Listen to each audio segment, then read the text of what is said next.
ہم بچپن سے سنتے آ رہے ہیں کہ زمین 1000 میل فی گھنٹہ کی رفتار سے گھوم رہی ہے۔ زمین اتنی تیزی سے گھوم رہی ہے لیکن ہم انسانوں کو پتہ تک نہیں چلتا۔ آج کی ویڈیو میں ہم جانیں گے کہ اگر زمین گھومنا بند کر دے تو ہمیں کن آفتوں کا سامنا کرنا پڑے گا۔ تو چلیے اس پہیلی کا جواب ڈھونڈتے ہیں۔ سب سے پہلے جب زمین اچانک گھومنا بند کر دے گی تو زمین پر موجود ہر چیز کو ایک زوردار جھٹکا لگے گا اور تیز طوفانی ہوائیں چلیں جس کی رفتار 1670 کلومیٹر فی گھنٹہ ہوگی، جو زمین پر ہر چیز کو تہس نہس کرنے کے لیے کافی ہے۔ زمین پر موجود تمام چیزیں انسانوں اور جانوروں سمیت مشرق کی طرف اڑ جائیں گی۔ اس کی مثال بالکل ایسی ہی ہے جیسے اب کسی تیز رفتار گاڑی میں سوار ہے اور اب اسی رفتار میں ایکسیڈنٹ ہو جائے جس کی وجہ سے آپ آگے کی طرف دھکیل دیے جاتے ہیں۔ لیکن یاد رہے ہوا کی رفتار گاڑی کی رفتار سے کئی گنا زیادہ ہوگا۔ اب سوال یہ پیدا ہوتا ہے کہ ہر چیز مشرق کی طرف ہی کیوں اڑے گی؟ وہ اس لیے کہ زمین مشرق کی طرف گھوم رہی ہے۔ یہاں ایک اور سوال جنم لیتا ہے کہ کیا اتنی تیز ہوا سے ہم خلا میں پہنچ پائیں گے؟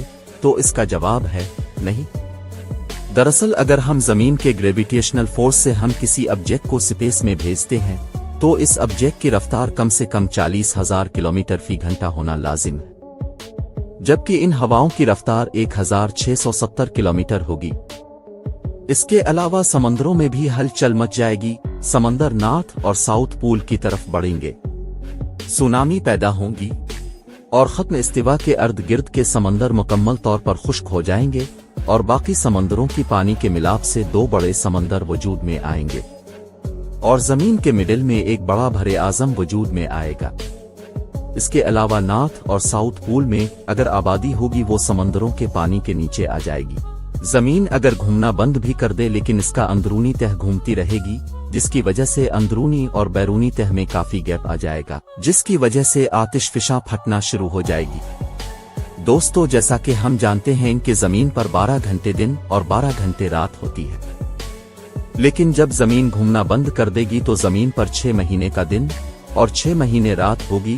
زمین کی جس حصے پر سورج کی روشنی پڑے گی وہاں پکا دینے والی گرمی ہوگی اور سمندروں کا پانی بھاپ بن کر اڑ جائے گا، وہاں بارشیں کثیر تعداد میں ہوگی۔ پھر ایک دن ایسا بھی آئے گا کہ زمین کا یہ حصہ بالکل خشک رہ جائے گا کیونکہ پانی بھاپ بن کر خلا میں اڑ جائے گا، اور زمین کا وہ حصہ جہاں سورج کی روشنی نہیں پڑے گی وہاں بہت زیادہ سردی ہوگی، ہواؤں میں اضافہ ہو جائے گا۔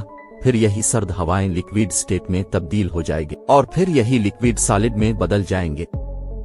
اس کے علاوہ وہاں پر بڑے بڑے طوفان دیکھنے کو ملیں گے اگر انسان سردی کا مقابلہ کر بھی دے، لیکن ان طوفانوں سے انسانوں کا بچنا ناممکن ہو جائے گا۔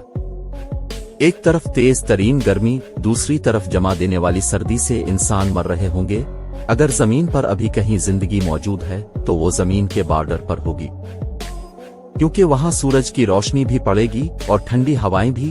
لیکن جب زمین گھومنا بند کر دے گی تو سورج کے سولر وینڈ کی وجہ سے میگنیٹک فیلڈ کام کرنا چھوڑ دے گی، جس کی وجہ سے زمین اس تیز ریڈی ایشن کی وجہ سے ختم ہو جائے گی اور زمین پر بچا پانی اس ریڈی ایشن کی وجہ سے سوکھ جائے گا۔ اگر کوئی انسان بچ بھی گیا ہوگا تو اس کو یہ تیز ریڈی ایشن مار دے گی۔ ہوائی جہاز ان تیز ہواؤں کا مقابلہ نہیں کر پائے گے۔ اگر کوئی محفوظ ہے تو خلا میں موجود اسٹراناٹ ہوں گے۔ اب سوال یہ ہے کہ کیا واقعی زمین مستقبل میں گھومنا بند کر دے گی؟ سائنسدانوں کے مطابق جب 4 ارب سال پہلے جب ہماری زمین بنی تھی تب ایک دن 6 سے 8 گھنٹے کا ہوا کرتا تھا، لیکن اب ہم دیکھتے کہ ایک دن 24 گھنٹے کا ہوتا ہے۔ ناسا کے مطابق ہر 100 سالوں میں 1.8 ملی سیکنڈ کا اضافہ ہوتا ہے، یعنی ابھی جی بھر کے جیو، اگلے کروڑ سالوں تک ایسا کچھ نہیں ہونے والا۔ البتہ ایک مسلمان ہونے کی حیثیت سے یہ ہمارا ایمان ہے کہ توبہ کا دروازہ کبھی بھی بند ہو سکتا ہے، لہٰذا ہمیں چاہیے کہ دن میں کم سے کم 5 مرتبہ موت کو یاد کرے، کیونکہ اللہ ہی سب کچھ کے بارے میں ہم سے بہتر جانتا ہے۔ اگر ویڈیو پسند آتی ہے تو لائک کرو، کمنٹ کرو، مزید ایسے ہی دلچسپ ویڈیوز کے لیے مجھے فالو کرو۔ ملتے ہیں اگلی ویڈیو میں، تب تک کے لیے خدا حافظ۔